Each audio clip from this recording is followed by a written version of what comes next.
तरगीब व तरहीब देखिए, और आला हज़रत फाज़िल बरेलवी रहमतुल्लाह अलैह की अल अमन वल उला देखिए।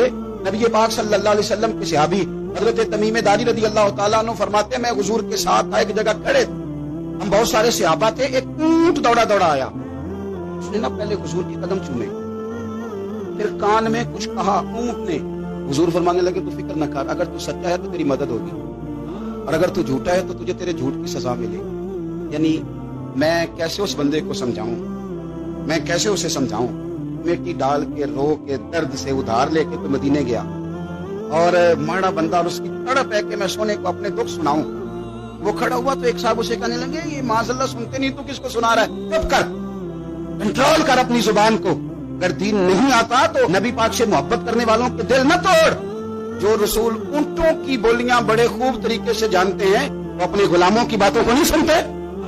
ये तूने कैसी बात कर दी। आला हज़रत कहते हैं, लब वाह है, आंखें बंद हैं, फिर भी फैली हैं झोलियां। कहते हैं लब खुले हैं, आंखें बंद हैं, और मेरी झोली फैली है, मेरी झोली। कहते हैं लब वाह है, आंखें बंद हैं, फैली हैं झोलियां। बरेली के इमाम शेर नहीं लिखते, साथ साथ मजा भी लेते। आप जरा अंदाजा कीजिए बात करने का। कहने लगे, मैं खड़ा हूं हुजूर की जाली के सामने, और कैफियत मेरी ये है कि लब वाह है, आंखें बंद हैं, फैली हैं झोलियां। हुजूर कुछ आया भी है, आला हज़रत कुछ मिला भी है। अब देखें, किसी के सवाल से पहले जवाब देते, कहते हैं लब वाह है, आंखें बंद हैं, फैली है झोलियां। और कितने मजे की भीख तेरे पाक दर की है, कितने। खाली भीख नहीं मिली, मजा भी बड़ा ही आया है।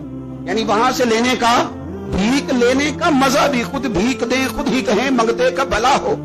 ये तो शेर है ना, थोड़ा सा बंदा पढ़ा लिखा हो तो समझ में आते हैं, देशी बंदे भी बड़ी बात है। वो बात मुझे बड़ा मजा देती है। मैं पहली दफा हाजिर हुआ, एक बाबा जी को ना, वो जिनकी वहां ड्यूटी होती है ना, पुलिस वाले, वो धक्के दे रहे हैं, चल आज निकल, तो धक्के दे रहे हैं। बाबा मेरे आगे आगे, बाबा उसे क्या कहता, कहता तेरी खैर होवे पहरेदारा, रोजे दी जाली चुम लैन दे।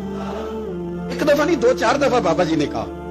कई दफा हम किसी को मसला तो बताते हैं, लेकिन वो बंदा तो ज़ौक़ में होता है ना, और वो जो मसला बताता है वो निराला होता है।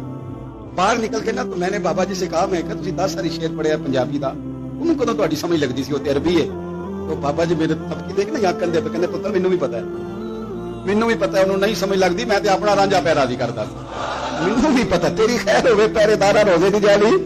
आप यकीन करें कि जो रांझा राजी करने वाले हैं, इनकी भी क्या ही बात। रोजे दे दुआले ने गुलामां दियां टोलियां, वेखो 1 रुपया सोने दा करोड़ां दियां बोलियां।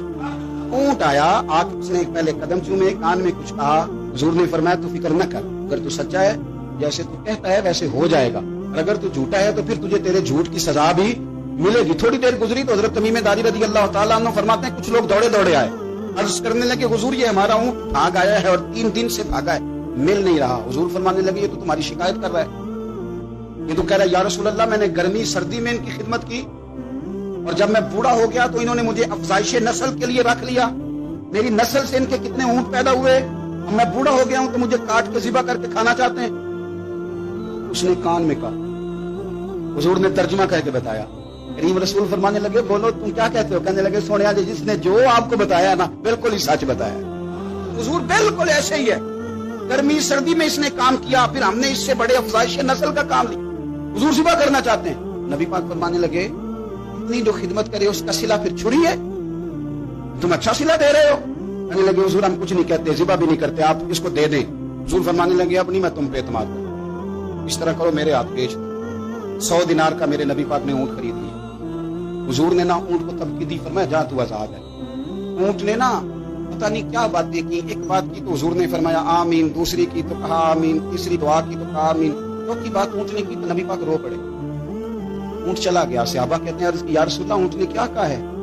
हुजूर फरमाने लगे, उसने पहली दफा ये कहा है कि या रसूलल्लाह, अल्लाह आपको मेरी तरफ से, इस्लाम की और कुरान की तरफ से बेहतरीन सिला अता करे। तो मैंने कहा आमीन, और फिर उसने दूसरी दुआ दी, ऐ अल्लाह के प्यारे रसूल सल्लल्लाहु अलैहि वसल्लम, जिस तरह आपने आज मेरा खौफ दूर किया है, मैं दुआ करता हूँ अल्लाह आपकी उम्मत से कयामत का खौफ दूर करे। और मैंने कहा आमीन। नबी पाक सल्लल्लाहु तआला अलैहि वसल्लम फरमाते हैं, फिर उसने तीसरी दुआ की, अर्ज की, या रसूल अल्लाह सल्लल्लाहु तआला अलैहि वसल्लम, जिस तरह आज आपने मेरा खून बचाया है, उन्हें मेरी दुआ है रब तेरी उम्मत का खून महफूज करे। तो मैंने कहा आमीन।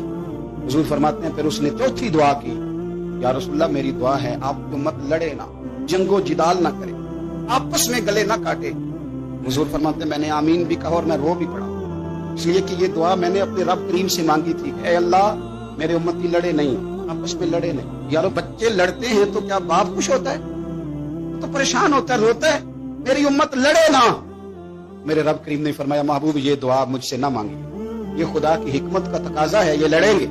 نبی پاک صلی اللہ علیہ وسلم فرماتے ہیں جب لڑائی کی بات کی پھر اس وقت میں آبدیدہ ہو گیا، میں رو پڑا، یہ نازک مسئلہ ہے، تکلیف والا ہے کہ یہ لڑیں گے، کچھ لوگ فرقے بنا لیں گے، الگ عقیدے گھڑ لیں گے اور سچے سچے مسلمانوں سے لڑیں گے۔ میرے بھائی یاد رکھ لیں رسول پاک کو جانور اندھیرے میں ڈوب جائے تو نکال دیتے ہیں، تو امتی کیوں کہیں اور روشنی تلاش کرتا پھرتا ہے؟ وہ روز کہے کہ ماہ مدینہ اپنی تجلی عطا کرے۔